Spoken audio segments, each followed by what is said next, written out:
Hi hello ನಮಸ್ತೆ, ಹೇಗಿದ್ದೀರಲ್ರು? ನಾನು ಮುಮ್ತಾಜ್. ಬನ್ನಿ ಇವತ್ತಿನ ರೆಸಿಪಿ ನೋಡೋಣ.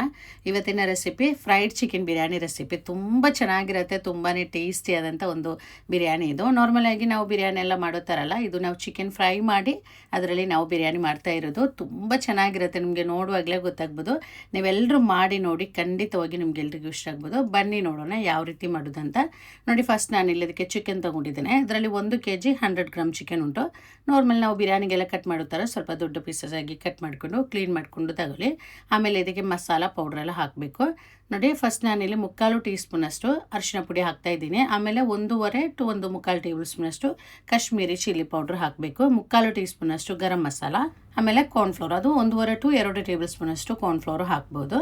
ಆನಂತರ ಶುಂಠಿ ಮತ್ತು ಬೆಳ್ಳುಳ್ಳಿ ಪೇಸ್ಟ್, ಅದು ದೊಡ್ಡ ಸ್ಪೂನಲ್ಲಿ 1 ಸ್ಪೂನು ಹಾಕಿ. ಆಮೇಲೆ ಇದಕ್ಕೆ ಸ್ವಲ್ಪ ನಿಂಬೆ ರಸ ಬೇಕು, ಅದು ದೊಡ್ಡ ಸೈಜ್ ನಿಂಬೆ ಹಣ್ಣಿನ ಒಂದು ಅರ್ಧ ಭಾಗದಷ್ಟು ಸಾಕಾಗ್ಬೋದು. ಆನಂತರ ರುಚಿಗೆ ಬೇಕಾದಷ್ಟು ಉಪ್ಪು ಮತ್ತು ಸ್ವಲ್ಪ ಮೊಸರು ಹಾಕಬೇಕು, ಅದು ದೊಡ್ಡ ಸ್ಪೂನಲ್ಲಿ ಫುಲ್ಲಾಗಿ 1 ಸ್ಪೂನ್ ಹಾಕ್ತಾಯಿದ್ದೀನಿ. ಇದೆಲ್ಲ ಚೆನ್ನಾಗಿ ಮಿಕ್ಸ್ ಮಾಡ್ಕೊಳ್ಳಿ. ನೀರು ಬೇಕಾದರೆ ಹಾಕಿ ಚೆನ್ನಾಗಿ ಮಿಕ್ಸ್ ಮಾಡಿಬಿಟ್ಟು 1 ಗಂಟೆ ರೆಸ್ಟ್ ಮಾಡಲಿಕ್ಕೆ ಇಡಬೇಕು. ಅದಕ್ಕಿಂತ ಜಾಸ್ತಿ ಟೈಮ್ ಇಟ್ಟರು ಒಳ್ಳೆಯದೇ, ಅದು ಫ್ರಿಜ್ಜಲ್ಲಿ ಇಟ್ಟರೆ ಒಳ್ಳೆಯದು. ನಾನಿವಾಗ 1 ಗಂಟೆದು ರೆಸ್ಟ್ ಮಾಡಲಿಕ್ಕೆ ಇಡ್ತಾ ಇದ್ದೀನಿ. ಇನ್ನು ಮಸಾಲೆಗೆ ಬೇಕಾದ ಈರುಳ್ಳಿ ನೋಡಿ ಕಟ್ ಮಾಡಿಟ್ಟಿದ್ದೇನೆ. ಇದರಲ್ಲಿ ಒಂದು 5-6 ಈರುಳ್ಳಿ ನಮಗೆ ತಗೋಬೋದು. ಅಂದರೆ ಒಂದು ಮೀಡಿಯಮ್ ಸೈಜ್ ಈರುಳ್ಳಿ, ಒಂದು 5-6 ಈರುಳ್ಳಿ ಆ ಥರ ತಗೋಬೋದು. ಅಂದರೆ ಒಂದು 3/4 kg ಅಷ್ಟೆಲ್ಲ ತಗೋಬೋದು. ಇದಕ್ಕೆ ಅದು ನೈಸಾಗಿ ಕಟ್ ಮಾಡ್ಕೊಳ್ಳಿ. ಆಮೇಲೆ ನೋಡಿ, ಇದರಲ್ಲಿ ಒಂದು 3/4 ಭಾಗದಷ್ಟು ಈರುಳ್ಳಿ ಫ್ರೈ ಮಾಡ್ಕೋಬೇಕು. ನೋಡಿ, ಈ ಥರ ನಾವು ಬಿರಿಯಾನಿಗೆ ಗಾರ್ನಿಷ್ಗೆಲ್ಲ ಫ್ರೈ ಮಾಡ್ತೀವಲ್ಲ, ಗೋಲ್ಡನ್ ಬ್ರೌನ್ ಥರ ಆ ಥರ ಫ್ರೈ ಮಾಡ್ಕೋಬೇಕು. ಒಂದು ಗೋಲ್ಡನ್ ಕಲರ್ ಆಗಿ ಬರಲಿ. ಒಂದು 1/4 ಭಾಗದಷ್ಟು ಈರುಳ್ಳಿ ತೆಗೆದಿಡಬೇಕು. ಮಿಕ್ಕಿದ್ದೆಲ್ಲ ಈ ಥರ ಫ್ರೈ ಮಾಡಿದ್ರಾಯಿತು. ಈರುಳ್ಳಿ ಫ್ರೈ ಮಾಡಿದ ಮೇಲೆ ಸೇಮ್ ಎಣ್ಣೆಯಲ್ಲಿ ನಮಗೆ ಚಿಕನ್ ಇದರಲ್ಲಿ ಫ್ರೈ ಮಾಡಿದ್ರಾಯಿತು.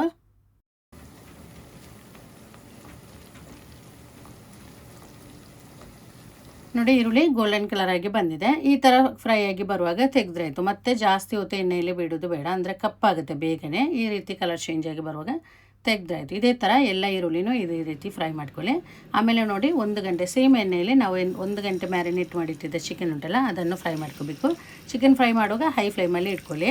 ಅದು ಒಂದು ಕಡೆ ಆದ ನಂತರ ಇನ್ನೊಂದು ಕಡೆ ನಾರ್ಮಲ್ ನಾವು ಚಿಕನ್ ಎಲ್ಲ ಫ್ರೈ ಮಾಡ್ತೀವಲ್ಲ, ಅದೇ ಥರ ಫ್ರೈ ಮಾಡಿದ್ರಾಯ್ತು. ಇದಿಲ್ಲಿ ಫ್ರೈ ಆಗಲಿ, ಅಷ್ಟರಲ್ಲಿ ಇದಕ್ಕೆ ಬೇಕಾದ ರೈಸ್ ನೋಡಿಲಿ. ನಾನಿವಾಗ ಒಂದು 4.25 ಕಪ್ ರೈಸ್ ತಗೊಂಡಿದ್ದೇನೆ. ಇದು ಜೀರಗಶಾಲ ರೈಸ್. ಜೀರಗಶಾಲ ಅಥವಾ ಗಂಧಸಾಲ ಈ ಥರ ರೈಸಲ್ಲಿ ಮಾಡುವಾಗ ತುಂಬ ಚೆನ್ನಾಗಿರುತ್ತೆ. ಆಮೇಲೆ ಬುಲೆಟ್ ರೈಸ್ ಅಂತ ಸಿಗುತ್ತಲ್ಲ, ಅದರಲ್ಲಿ ಕೂಡ ಚೆನ್ನಾಗಿರುತ್ತೆ. ಇನ್ನು ಬೇಕಾದರೆ ನಿಮಗೆ ಬಸ್ಮತಿ ರೈಸಲ್ಲಿ ಕೂಡ ಮಾಡ್ಕೋಬೋದು. ರುಚಿ ಜಾಸ್ತಿ ಟೇಸ್ಟ್ ಎಲ್ಲ ಜಾಸ್ತಿ ಇರೋದು ಜೀರಗಶಾಲ, ಗಂಧಸಾಲ ಈ ಥರ ರೈಸಲ್ಲಿ. ನಾವು ಗೀ ರೈಸಲ್ಲೇ ಮಾಡ್ತೀವಲ್ಲ, ಆ ಥರ ರೈಸಲ್ಲಿ ಮಾಡಿದರೆ ತುಂಬ ಚೆನ್ನಾಗಿರುತ್ತೆ. ಇದು ಚೆನ್ನಾಗಿ ವಾಶ್ ಮಾಡಿಬಿಟ್ಟು ಒಂದು 20 ನಿಮಿಷ ನೆನೆಸ್ಕೋಬೇಕು. ಆಮೇಲೆ ಒಂದು ಸ್ಟ್ರೈನರಲ್ಲಿ ಹಾಕಿಡಿ. ಈರುಳ್ಳಿ ನೋಡಿ ಈ ಥರ ಫ್ರೈ ಮಾಡಿ ತಗೊಂಡಿದ್ದೇನೆ. ಚಿಕನ್ ನೋಡಿ ಒಂದು ಕಡೆ ಆಗಿದೆ, ಇನ್ನೊಂದು ಕಡೆ ಅದೇ ಥರ ಫ್ರೈ ಮಾಡಿದ್ರಾಯಿತು.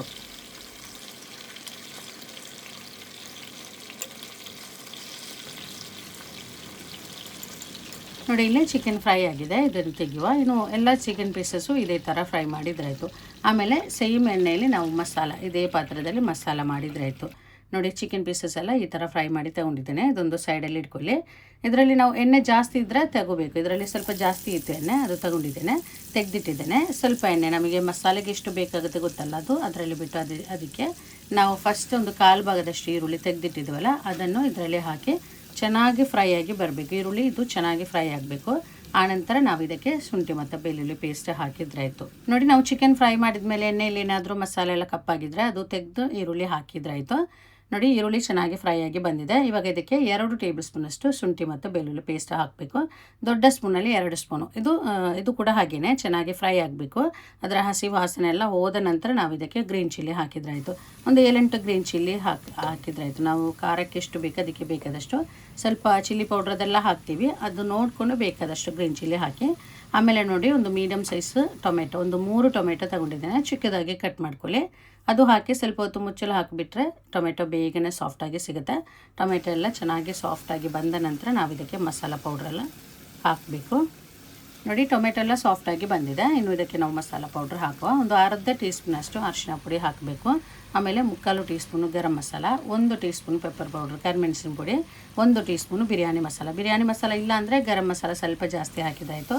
ಆಮೇಲೆ ಒಂದು ಅರ್ಧ ಟು 3/4 ಟೀ ಸ್ಪೂನಷ್ಟು ಚಿಲ್ಲಿ ಪೌಡ್ರ್ ಹಾಕಿ ಚೆನ್ನಾಗಿ ಮಿಕ್ಸ್ ಮಾಡ್ಕೊಳ್ಳಿ. ನಾವು ಬಿರಿಯಾನಿ ಮಸಾಲ ನಾನು ಹಾಕಿದ್ದಿವಾಗ ಈಸ್ಟರ್ನ್ ಬಿರಿಯಾನಿ ಮಸಾಲ ಬರುತ್ತಲ್ಲ, ಅದನ್ನು ಹಾಕಿದ್ದೇನೆ. ಇಲ್ಲಾಂದರೆ ಗರಂ ಮಸಾಲ ಸ್ವಲ್ಪ ಜಾಸ್ತಿ ಹಾಕಿದ್ರಾಯಿತು. ಆಮೇಲೆ ರುಚಿಗೆ ತಕ್ಕಷ್ಟು ಉಪ್ಪು, ನಾವು ಚಿಕನ್ಗೆ ಉಪ್ಪು ಹಾಕಿದ್ದೇವೆ, ಮಸಾಲೆಗೆ ಬೇಕಾದ ಉಪ್ಪು ನೋಡ್ಕೊಂಡು ಬೇಕಾದಷ್ಟು ಹಾಕಿ. ಆನಂತರ ನೋಡಿ, ದೊಡ್ಡ ಸ್ಪೂನಲ್ಲಿ ಫುಲ್ಲಾಗಿ 1-2 ಸ್ಪೂನಷ್ಟು ಮೊಸರು ಹಾಕ್ತಾಯಿದ್ದೀನಿ. ಮೊಸರು ಬೇಕಾದರೆ ಮತ್ತೆ ನೋಡಿಕೊಂಡು ಹಾಕಿದ್ರಾಯಿತು. ಚೆನ್ನಾಗಿ ಮಿಕ್ಸ್ ಮಾಡ್ಕೊಳ್ಳಿ. ನೋಡಿ, ಇದು ಚೆನ್ನಾಗಿ ಮಿಕ್ಸ್ ಆದಮೇಲೆ ನಾವು ಫಸ್ಟ್ ಫ್ರೈ ಮಾಡಿ ಇಟ್ಟಿದ್ದ ಈರುಳ್ಳಿ ಉಂಟಲ್ಲ ಅದನ್ನೆಲ್ಲ ಹಾಕಬೇಕು. ಅದೆಲ್ಲ ಹಾಕೋದು ಬೇಡ, ಸ್ವಲ್ಪ ಎತ್ತಿ ಇಡಬೇಕು. ನಮಗೆ ಬಿರಿಯಾನಿ ಗಾರ್ನಿಷ್ಗೆ ಮೇಲ್ಗಡೆ ಹಾಕ್ಲಿಕ್ಕೆ ಉಂಟಲ್ಲ, ಅದಕ್ಕೆ ಸ್ವಲ್ಪ ಇಟ್ಕೊಂಡು ಮಿಕ್ಕಿದ್ದೆಲ್ಲ ಈ ಥರ ಮಸಾಲೆಗೆ ಹಾಕಿ ಚೆನ್ನಾಗಿ ಮಿಕ್ಸ್ ಮಾಡ್ಕೊಳ್ಳಿ. ಆಮೇಲೆ ಫ್ರೆಶ್ ಕೊತ್ತಂಬರಿ ಸೊಪ್ಪು ಆಮೇಲೆ ಪುದೀನ ಅದು ಕೂಡ ಹಾಕಿ. ಇದು ನಾವು ಫ್ರೈ ಮಾಡಿದ್ದ ಈರುಳ್ಳಿ ಹಾಕುವಾಗ ಸ್ವಲ್ಪ ಕೈಯಲ್ಲಿ ಪುಡಿ ಮಾಡಿಕೊಂಡೇ ಹಾಕಿ. ಆಮೇಲೆ ಲಾಸ್ಟಾಗಿ ಸ್ವಲ್ಪ ಸಕ್ಕರೆ ಹಾಕಬೇಕು. ಒಂದು ಅರ್ಧ ಟೀ ಸ್ಪೂನಷ್ಟು ಸಕ್ಕರೆ ಹಾಕಿ ಮಿಕ್ಸ್ ಮಾಡ್ಕೊಳ್ಳಿ. ಸಕ್ಕರೆ ಹಾಕುವಾಗ ಚೆನ್ನಾಗಿರುತ್ತೆ, ಟೇಸ್ಟ್ ರುಚಿ ಎಲ್ಲ ಬ್ಯಾಲೆನ್ಸ್ ಆಗಿ ಸಿಗಲಿಕ್ಕೋಸ್ಕರ ಸಕ್ಕರೆ ಹಾಕೋದು. ರುಚಿ ಎಲ್ಲ ನೋಡ್ಕೊಳ್ಳಿ, ಕರೆಕ್ಟಾಗಿ ಉಪ್ಪು ಅದೆಲ್ಲ ನೋಡ್ಕೊಳ್ಳಿ. ಆನಂತರ ನಾವು ಇದಕ್ಕೆ ಫ್ರೈ ಮಾಡಿಟ್ಟಿದ್ದ ಚಿಕನ್ ಉಂಟಲ್ಲ, ಪೀಸಸ್ ಉಂಟಲ್ಲ, ಅದನ್ನು ಹಾಕಿ ಚೆನ್ನಾಗಿ ಮಿಕ್ಸ್ ಮಾಡಬೇಕು. ನಾನಿವಾಗ ಇದು ಎಲ್ಲ ಚಿಕನ್ ಪೀಸಸ್ ಹಾಕಿಲ್ಲ, ಒಂದು 4 ಪೀಸ್ ಚಿಕನ್ ತೆಗೆದಿಟ್ಟಿದ್ದೇನೆ. ಅಂದರೆ ಮೇಲ್ಗಡೆ ಇಡಲಿಕ್ಕೋಸ್ಕರ, ನನಗೆ ವಿಡಿಯೋ ಮಾಡಲಿಕ್ಕೋಸ್ಕರ ಆ ಥರ ತೆಗೆದಿಟ್ಟಿದ್ದೇನೆ. ನೀವು ಹಾಕುವಾಗ ಎಲ್ಲ ಮಸಾಲೆಗೆ ಹಾಕಿ ಮಿಕ್ಸ್ ಮಾಡಿದರೆ ಆಯಿತು. ಸ್ವಲ್ಪ ಮೊಸರು ಕಡಿಮೆ ಉಂಟು, ಒಂದು 2 ಸ್ಪೂನ್ ಮತ್ತೆ ಹಾಕಿದ್ದೇನೆ. ಚೆನ್ನಾಗಿ ಮಿಕ್ಸ್ ಮಾಡ್ಕೊಳ್ಳಿ. 2-3 ಸ್ಪೂನೆಲ್ಲ ಹಾಕ್ಬೋದು ನೋಡಿಕೊಂಡು. ನೋಡಿ, ಈ ಥರ ಆಗಬೇಕು. ಇನ್ನು ಇದು ಈ ಥರ ಮಿಕ್ಸ್ ಮಾಡಿಬಿಟ್ಟು ಮುಚ್ಚಲು ಹಾಕ್ಬಿಟ್ಟು ಸ್ವಲ್ಪ ಹೊತ್ತಿದು ಒಂದು ಮೀಡಿಯಮ್ ಫ್ಲೇಮಲ್ಲಿ ಇಟ್ಕೊಳ್ಳಿ. ಸ್ವಲ್ಪ ಹೊತ್ತು, ಒಂದು 7-8 ನಿಮಿಷ ಸಾಕು. ಅದು ಫ್ಲೇಮ್ ನೋಡ್ಕೊಳ್ಳಿ, ಫ್ಲೇಮ್ ಜಾಸ್ತಿ ಆಗಬಾರ್ದು. ಸಣ್ಣ ಉರಿಯಲ್ಲಿ ಇಟ್ಕೊಂಡು ಸ್ವಲ್ಪ ಹೊತ್ತು ಹೀಗೇನೆ ಮುಚ್ಚಲು ಹಾಕ್ಬಿಡಿ. ನೋಡಿ, ಇಷ್ಟು ಸಾಕು, ಸ್ವಲ್ಪ ಹೊತ್ತು ಆಗಿದೆ. ಇನ್ನು ಸ್ಟವ್ ಆಫ್ ಮಾಡ್ಕೊಳ್ಳ. ಮಸಾಲ ರೆಡಿ ಆಯಿತು ನೋಡಿ. ಇದರಲ್ಲ ಈ ರೀತಿ ಇರಬೇಕು ಮಸಾಲ, ತುಂಬ ಚೆನ್ನಾಗಿರುತ್ತೆ ಈ ಒಂದು ಮಸಾಲ. ಇವಾಗ ನಮ್ಮ ಮಸಾಲ ರೆಡಿ ಆಯಿತು. ಇನ್ನು ಇದಕ್ಕೆ ಬೇಕಾದ ರೈಸ್ ಮಾಡ್ಕೋಬೇಕು. ಸ್ಟವ್ ಆನ್ ಮಾಡಿಬಿಟ್ಟು ಒಂದು ಪಾತ್ರೆ ಇಟ್ಟಿದ್ದೇನೆ. 1 ಕಪ್ ರೈಸಿಗೆ 1.5 ಕಪ್ ನೀರು ಬೇಕು. ಜೀರಗಶಾಲ ಗಂಧಸೆಲ್ಲ ರೈಸ್ ಎಲ್ಲ ತೆಗುವಾಗ ಇಷ್ಟೇ ನೀರು ಸಾಕು. ನೀವು ಬುಲೆಟ್ ರೈಸ್ ತಗೊಳ್ಬೋದಾದರೆ ಅದಕ್ಕೆ ಸ್ವಲ್ಪ ನೀರು ಜಾಸ್ತಿ ಬೇಕಾಗುತ್ತೆ. 1.25 ಅಥವಾ 2 ಕಪ್ಪಿನಷ್ಟೆಲ್ಲ ಬೇಕಾಗ್ಬೋದು 1 ಕಪ್ಪಿಗೆ. ಇದಕ್ಕೆ ಇಷ್ಟೇ ಸಾಕು. ಆಮೇಲೆ ರುಚಿಗೆ ಬೇಕಾದಷ್ಟು ಉಪ್ಪು ಹಾಕಿ, ನಂತರ ಸ್ವಲ್ಪ ಸೋಂಪು ಹಾಕ್ತಾ ಇದ್ದೀನಿ. ಆಮೇಲೆ ಗರಂ ಮಸಾಲ, ಚಕ್ಕೆ, ಲವಂಗ, ಏಲಕ್ಕಿ ಇದೆಲ್ಲ ಹಾಕಬೇಕು. ಒಂದು ಸ್ವಲ್ಪ ಶುಂಠಿ ಮತ್ತು ಬೆಳ್ಳುಳ್ಳಿ ಪೇಸ್ಟ್, ಆಮೇಲೆ ಸ್ವಲ್ಪ ಕೊತ್ತಂಬರಿ ಸೊಪ್ಪು, ಪುದೀನ, ನಿಂಬೆ ರಸ, ತುಪ್ಪ ಇದೆಲ್ಲ ಹಾಕಿ ಚೆನ್ನಾಗಿ ಮಿಕ್ಸ್ ಮಾಡಿಬಿಟ್ಟು ನೀರು ಚೆನ್ನಾಗಿ ಕುದಿ ಬರಬೇಕು.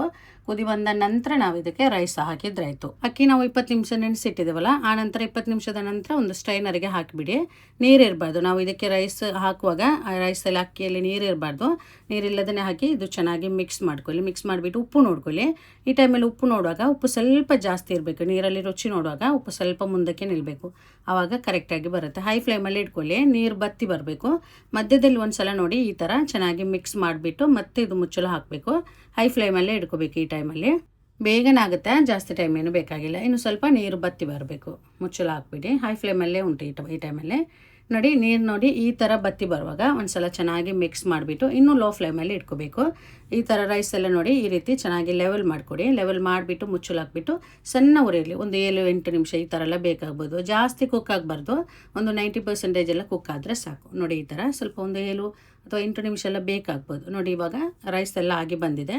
ಇನ್ನು ಸ್ಟವ್ ಆಫ್ ಮಾಡ್ಕೋಬೇಕು. ಆಫ್ ಮಾಡಿಬಿಟ್ಟು ನಾವಿದು ದಮ್ ಹಾಕಬೇಕು. ಅಂದರೆ ಚಿಕನ್ ಮಸಾಲ ಮಾಡಿಟ್ಟಿದ್ದೀವಲ್ಲ ಅದರ ಮೇಲ್ಗಡೆ ಹಾಕಿ ದಮ್ ಮಾಡ್ಕೋಬೇಕು. ನೋಡಿ, ಮಸಾಲ ಇಲ್ಲಿ ರೆಡಿ ಮಾಡಿ ಇಟ್ಟಿದ್ದೀವಲ್ಲ, ಇದಕ್ಕೆ ನಾವು ಇವಾಗ ಮಾಡಿದ ರೈಸಲ್ಲಿ ಅರ್ಧ ಭಾಗದಷ್ಟು ರೈಸ್ ನೋಡಿ ಇದರ ಮೇಲ್ಗಡೆ ಹಾಕಬೇಕು.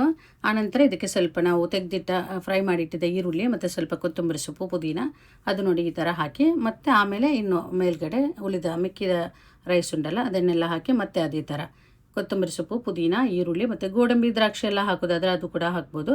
ಆಮೇಲೆ ತುಪ್ಪ, ಸ್ವಲ್ಪ ಗರಂ ಮಸಾಲೆ ಕೂಡ ಇದರ ಮೇಲ್ಗಡೆ ಹಾಕಬೇಕು. ತುಪ್ಪ ಒಂದು 2 ಅಥವಾ 3 ಟೇಬಲ್ ಸ್ಪೂನ್ ಎಲ್ಲ ಹಾಕ್ಬೋದು, ನೋಡಿಕೊಂಡು ಬೇಕಾದಷ್ಟು ಹಾಕಿ. ಜಾಸ್ತಿ ಹಾಕುವಾಗ ಚೆನ್ನಾಗಿರುತ್ತೆ. ಟೈಟಾಗಿ ಮುಚ್ಚಲು ಹಾಕ್ಬಿಡಿ. ಆಮೇಲೆ ನೋಡಿ, ಸ್ಟವ್ ಆನ್ ಮಾಡಿಕೊಂಡು ಸ್ಟವ್ ಮೇಲೆ ಒಂದು ತಟ್ಟೆ ಇಟ್ಕೊಳ್ಳಿ. ನೋಡಿ, ಈ ಥರ ಒಂದು ಹಳೆ ತಟ್ಟೆ ಯಾವುದಾದ್ರೂ ಇಟ್ಕೊಳ್ಳಿ. ಅದರ ಮೇಲೆ ಇಟ್ಟು ಒಂದು 25 to 30 ಒಂದು ಅರ್ಧ ಗಂಟೆ ಇದು ದಮ್ ಮಾಡ್ಕೋಬೇಕು. ಈ ಥರ ಮುಚ್ಚಲಲ್ಲಿ ಹಾಲ್ಸಲ್ಲಿದ್ದರೆ ಅದು ಕವರ್ ಮಾಡಿಕೊಡಿ. ಸಣ್ಣ ಉರಿಯಲ್ಲಿ ಇಟ್ಕೊಳ್ಳಿ. ಅತಿ ಸಣ್ಣ ಉರಿಯಲ್ಲೆಲ್ಲ ಒಂದು ಮೀಡಿಯಮ್ ಟು ಲೋ ಫ್ಲೇಮಲ್ಲಿ ಇಟ್ಟರಾಯಿತು. ಅರ್ಧ ಗಂಟೆ ಆದಮೇಲೆ ಸ್ಟವ್ ಆಫ್ ಮಾಡಿಬಿಟ್ಟು ಸ್ವಲ್ಪ ಹೊತ್ತು ಹಾಗೆಯೇ ಬಿಟ್ಬಿಡಬೇಕು. ಆನಂತರ ಸ್ವಲ್ಪ ಹೊತ್ತಿನ ನಂತರ ಓಪನ್ ಮಾಡಿದರೆ ಆಯಿತು. ಆವಾಗ ದಮ್ಮಾಗಿ ಸೆಟ್ಟಾಗಿ ಸಿಗುತ್ತೆ. ನೋಡಿ, ಅರ್ಧ ಗಂಟೆ ದಮ್ಮಾಗಿದೆ. ಇವಾಗ ನಮ್ಮ ಬಿರಿಯಾನಿ ಇಲ್ಲಿ ರೆಡಿ ಆಯಿತು.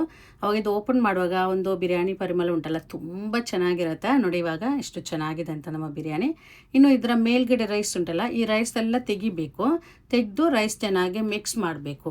ನಾನು ತೋರಿಸ್ತೀನಿ. ರೈಸ್ ಎಲ್ಲ ತೆಗೆಯುವ. ರೈಸ್ ಮತ್ತು ಮಸಾಲ ಒಟ್ಟಿಗೆ ಮಿಕ್ಸ್ ಮಾಡಬಾರ್ದು. ಇದು ಕೇರಳ ಸ್ಟೈಲ್ ಬಿರಿಯಾನಿ. ಇದು ಇದೇ ಥರ ಮಾಡಬೇಕು, ಆವಾಗ ತುಂಬ ಚೆನ್ನಾಗಿರುತ್ತೆ.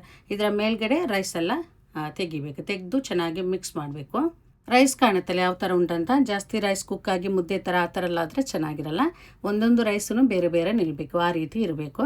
ಮಸಾಲೆ ಬೇರೆ ರೈಸ್ ಬೇರೆ ಮಾಡಿದ್ದೇನೆ. ರೈಸ್ ಒಂದು ಸಲ ಈ ಥರ ಚೆನ್ನಾಗಿ ಮಿಕ್ಸ್ ಮಾಡ್ಕೊಳ್ಳಿ. ಮಿಕ್ಸ್ ಮಾಡುವಾಗ ಸ್ಲೋಲಿ ಮಿಕ್ಸ್ ಮಾಡಿದರೆ ಆಯಿತು. ನೋಡಿ, ನಾವು ಇದಕ್ಕೆ ಸ್ವಲ್ಪನೂ ಕಲರ್ ಏನೂ ಹಾಕಿಲ್ಲ, ಅದರಲ್ಲೇ ಕಲರ್ ಬರುತ್ತೆ. ಆಮೇಲೆ ಸರ್ವ್ ಮಾಡುವಾಗ ಫಸ್ಟ್ ಮಸಾಲೆ ಹಾಕಿದ್ರ ಮೇಲ್ಗಡೆ ರೈಸ್ ಆ ಥರ ಹಾಕ್ಬೋದು. ನೋಡಿದ್ರಲ್ಲ, ಇವತ್ತಿನ ನಮ್ಮ ತುಂಬಾ ಟೇಸ್ಟಿಯಾದಂಥ ಫ್ರೈಡ್ ಚಿಕನ್ ದಮ್ ಬಿರಿಯಾನಿಲಿ ರೆಡಿಯಾಗಿದೆ. ತುಂಬಾ ಟೇಸ್ಟಿಯಾದಂಥ ಒಂದು ಸ್ಪೆಷಲ್ ಬಿರಿಯಾನಿ ಇದು, ಕೇರಳ ಸ್ಟೈಲ್ ಬಿರಿಯಾನಿ. ನೀವು ಒಂದು ಸಲ ಇದರ ರುಚಿ ನೋಡಿದರೆ ನೀವು ಮರೆಯಲ್ಲ, ಅಷ್ಟು ಚೆನ್ನಾಗಿರುತ್ತೆ. ನೀವು ಮತ್ತೆ ಮತ್ತೆ ಖಂಡಿತವಾಗಿ ನೀವು ಒಂದು ಸಲ ಮಾಡಿದರೆ ಮತ್ತೆ ಮತ್ತೆ ಮಾಡ್ತೀರಾ. ನಾನು ಹೇಳೋ ಅವಶ್ಯಕತೆ ಇಲ್ಲ, ನಿಮಗೆ ಇದು ನೋಡುವಾಗಲೇ ಗೊತ್ತಾಗ್ಬೋದು ಎಷ್ಟು ಚೆನ್ನಾಗಿರುತ್ತೆ, ಎಷ್ಟು ಟೇಸ್ಟಿಯಾಗಿರುತ್ತೆ ಅಂತ. ಮಾಡಿ ನೋಡಿ, ನಿಮಗೆಲ್ಲರಿಗೂ ಇಷ್ಟ ಆಗ್ಬೋದು. ಇವತ್ತಿನ ರೆಸಿಪಿ ನಿಮಗೆ ಇಷ್ಟ ಆದರೆ ದಯವಿಟ್ಟು ನನ್ನ ಚಾನೆಲ್ ಸಬ್ಸ್ಕ್ರೈಬ್ ಮಾಡ್ಕೊಳ್ಳಿ. ಹಾಗೆಯೇ ಲೈಕ್ ಮಾಡಿ, ನಿಮ್ಮ ಅಭಿಪ್ರಾಯ ಕಾಮೆಂಟ್ ಮೂಲಕ ತಿಳಿಸಿ. ಮತ್ತು ನಿಮ್ಮ ಫ್ಯಾಮಿಲಿ ಫ್ರೆಂಡ್ಸ್ ಜೊತೆ ಈ ವಿಡಿಯೋನ ಶೇರ್ ಮಾಡಿಕೊಡಿ. ಇನ್ನೊಂದು ಒಳ್ಳೆಯ ರೆಸಿಪಿಯೊಂದಿಗೆ ಮತ್ತೆ ಸಿಗ್ತೀನಿ. Thank you.